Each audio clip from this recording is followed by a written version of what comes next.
5 hari pelipatan dan penyortiran surat suara pemilu 2019 yang dilakukan Komisi Pemilihan Umum Lubuk Linggau rampung. Saat ini proses dilanjutkan dengan pengemasan. Hingga hari terakhir pelipatan dan penyortiran, surat suara yang rusak diperkirakan 50 lembar dari total 816.513 surat suara.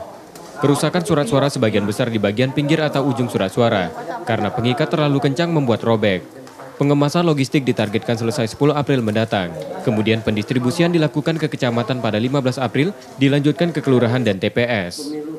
Hari ini selesai melakukan pelipatan, besok kita pleno dengan kawan-kawan, kita langsung ngeset ke kotak suara, langsung masukin seluruhnya. Jadi kita punya target tanggal 10 seluruhnya selesai.